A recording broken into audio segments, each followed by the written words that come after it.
Okay, good morning po sa ating mga kapatiran dito sa Cebu, sa Panay, sa buong mga kasama natin sa iba't ibang bansa.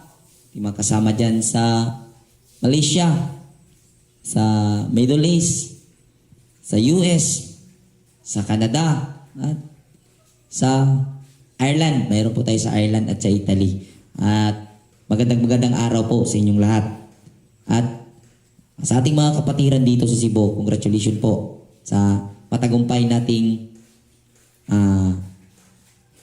celebration ng Day of Atonement. Okay po, dito na po tayo sa Exodus chapter 26. Ito po ang sinasabi, continue po ito sa mga instruction ng Elohim patungkol sa gagawing sistema ng pagsamba. Ito po, verse 26. Chapter 26 verse 1. Bukod dito'y gagawin mo ang tabernakulo na may 10 tabing na linong pinili at bughaw at kulay ube at pula. Ito na naman yung kulay. 3 kulay talaga. Na may mga kirubin na mga gawa ng binhasang manggagawa. Iyong gagawin.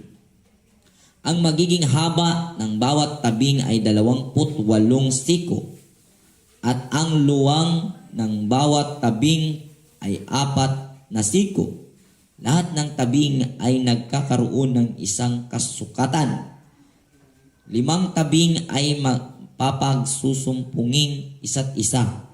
At ang ibang 5 tabing ay pagsusumpunging isa't isa. At gagawa ka ng mga presilyang bughaw sa gilid ng isang tabing sa hangganan ng pagkasumpong, at gayon din ang gagawin mo sa gilid ng 2 tabing na nasa 2 pagkakasumpong. 50 preselya ang iyong gagawin sa isang tabing, at 50 preselya ang iyong gagawin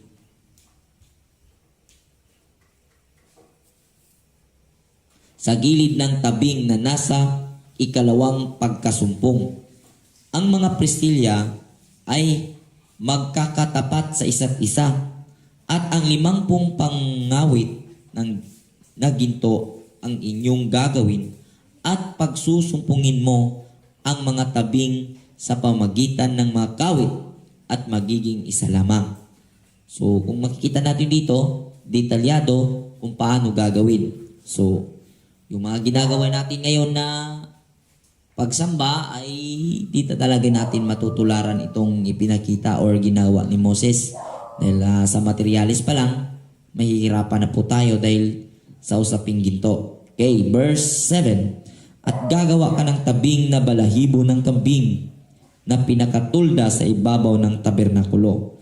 11 tabing ang iyong gagawin.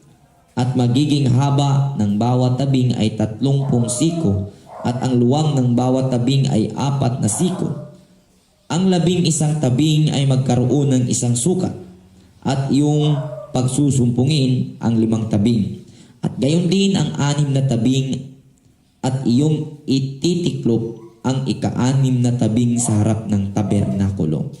So, ating makikita ngayon dito mga kapatid, ito yung tabernakulo na kung saan ang sinabi ng Elohim ay ganon din ang mukha ng tabernakulo, kasi ang sabi ni Elohim, gawin mo ayon sa ipinakita ko sa iyo. So, kung ating pag-iisipan, ganito ang mukha ng tabernakulo doon sa kaharian. Okay? At 50 preselya ang iyong gagawin sa tagiliran ng isang tabing na nasa hangganan ng pagkasumpong, at 50 preselya sa tagiliran ng 2 pagkakasumpong. At gagawa ka ng 50 pangawit na tanso, at ikakabit mo ang mga pangawit sa mga preselya, at pagsusumpungin mo ang tulda upang magiging isa. At ang dakong nakalawit na nalalabi sa mga tabing ng tulda na siyang kalahati ng tabing na nalalabi ay ilalaylay sa likuran ng tabernakulo. Grabe, detalyado talaga. At ang siko ng isang dako at ang siko ng kabilang dako niyaong nilalabi sa haba ng mga tabing ng tulda ay ilalaylay sa mga tagiliran ng tabernakulo. Sa dakong ito at sa dakong yaon upang takpan. Okay.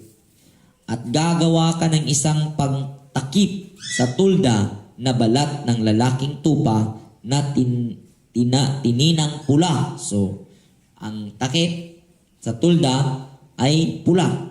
Nangyayari sa balahibo ng lalaking tupa. At isang pagtakip ng balat ng puka sa ibabaw.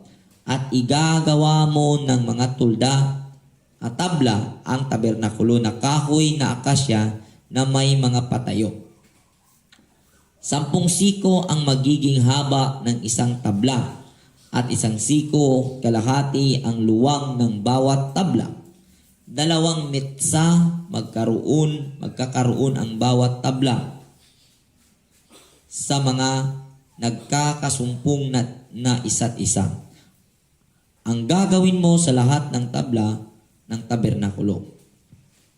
At igagawa mo ng mga tabla ang tabernakulo, 20 tabla sa tagiliran at timugan sa dakong timugan. Okay. At gagawa ka ng 40 tungtungang pilak upang ilagay sa ilalim ng 20 tabla. 20 tungtungan sa bawat tabla na nauukol sa kaniyang 2 mitsa. At sa 2 tungtungan na ilalim ng ibang tabla na ukol sa kanyang 2 mitsa at sa ikalawang tagiliran ng tabernakulo sa dakong hilagaan ay 20 tabla. At ang kanilang 40 tungtungan pilak, 2 tungtungan sa ilalim ng isang tabla at 2 tungtungan sa ilalim ng kabilang tabla. Sa dakong kahulihan ng tabernakulo sa dakong kanluran ay igagawa mo ng 6 na tabla. At igagawa mo ng 2 tabla ang mga sulok ng tabernakulo sa dakong hulihan at pagpapatungin sa dakong ibaba. At gayon din na maugnay sa itaas niyaon sa isang argolya. Gayon ang gagawin sa 2 para sa 2 sulok. At magkakaroon ng 8 tabla at ang kanilang mga tungtungang pilak ay 16 na tungtungan. 2 tungtungan sa ilalim ng isang tabla at sa 2 tungtungan sa ilalim ng kabilang tabla. At gagawa ka ng barakilan na kahoy na kaisal na akasya, 5 sa mga tabla ng isang tagiliran ng tabernakulo. At 5 barakilan sa mga tabla ng kabilang tagiliran ng tabernakulo. At 5 barakilan sa mga tabla ng tagiliran ng tabernakulo sa dakong hulihan na dakong kanluran. At ang gitnang barakilan ay daraan sa kalagitnaan ng mga tabla mula sa isang dulo hanggang sa kabila. At iyong babalutin ng ginto ang mga tabla at gigintuin mo ang kanilang mga argulya na pagdaraanan ng mga barakilan at iyong babalutin ng ginto ang mga barakilan. Verse 30, at iyong itatayo ang tabernakulo ayon sa anyo niyaon na ipinakita sa iyo sa bundok. Ito na yung pangatlong pagkakataon nating nababasa na inulit na naman yung reminders. Itatayo mo, Moses, ang tabernakulo na aayon sa inaipakita ko sa iyo doon sa bundok. So, mayroon talaga na naipakita. Verse 32, at iyong isasampay sa 4 na haliging akasya na balot ng ginto na pati ang kanilang mga panggipit ay ginto rin na nakapatong sa ibabaw ng 4 na tungtungang pila. At iyong ibibitin ang lambong sa ilalim ng mga pangalawit at iyong ipapasok doon sa loob ng lambong ang kaban ng patutuo at kiwalayin sa inyo ng lambong ang dakong banal at ang kabanal-banalang dako. Yun na yung sinasabing holy place, at sa loob ng holy place mayroong Holy of Holies. Verse 34, at iyong ilalagay ang luklukan ng awa sa ibabaw ng kaban ng patutuo at kabanal-banalang dako. So, yung Ark of the Covenant nandun po sa loob sa Holy of Holies.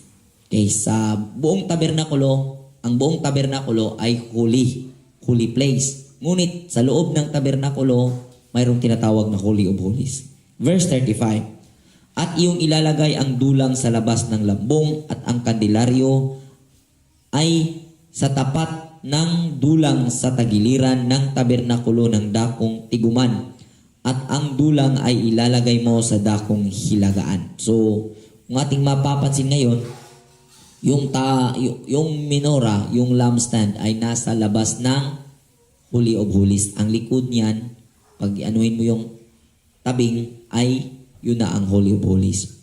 Verse 36, at igagawa mo ng isang tabing ang pintuan ng tulda na kayong bughaw at kulay ube at pula at linong pinili na yari ng mga mangbuburda. Verse 37, at igawa mo ng tabing ng 5 haliging akasya at babalutin mo ng ginto ng mga stima ng mga yaon ay ginturin at ipagbubuo mo ng 5 tungtungan.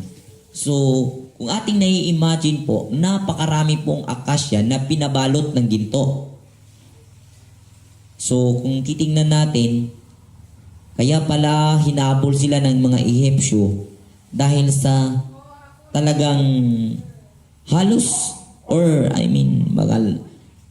napakalaking kayamanan ang nadala nila mula sa Ehipto. Kaya dito natin makikita na napakarami talaga dahil kung i-imagine natin, dami na pinapabalutan ng ginto. Kaya yun pala ang purpose. Kaya hindi rin naman ang tao, mga Israelita mismo ang kumuha ng ginto. Kumbaga sila ang naging instrumento upang madala nila yung ginto. Dahil ang mismong Elohim ang nagpalambot sa puso ng mga Ehipsyo. Kaya nung inutusan ng mga Israelita ng Elohim na hingin nyo sa Ehipsyo ang mga ginto, kaya naibigay din po. Dahil pala sa plano ng Elohim na itatayo ang tabernakulo na kung saan yun ang gagamitin nila sa kanilang pagsamba sa Elohim. At huwag nating kalimutan mga kapatid, itong mga nabasa lahat ay ito po ay kopya lamang sa tabernakulo na nandoon sa kaharian ng Elohim.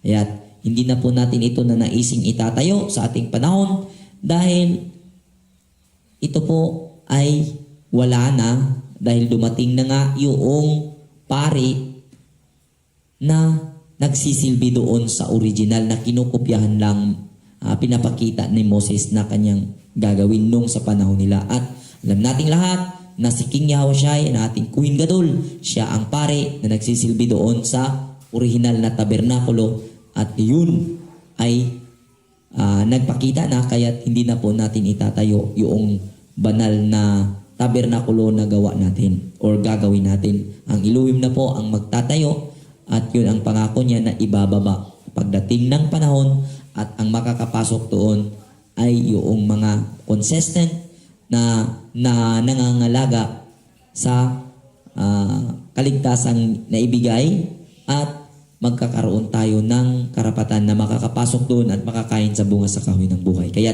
ang ating nakukuhang aral ngayon sa ating nakikita dito sa chapter na ito ay napakaraming ginto na dala ng mga Israelita. At ang ating makikitang aral na mahirap na maitayo natin muli at yun na nga, hindi na ito para sa aking analysis, hindi na po ito muling itatayo ng mga mananampalataya dahil bababa po sa huling mga araw ang tunay na tabernakulo na gawa ng Elohim, hindi gawa ng tao. Kaya salamat po sa ating lahat. magandang umaga at nawa po ay nakatulong po ang ating daily bread sa inyo at sa ating mga taga-subaybay. Magandang umaga at Shalom Aleichem.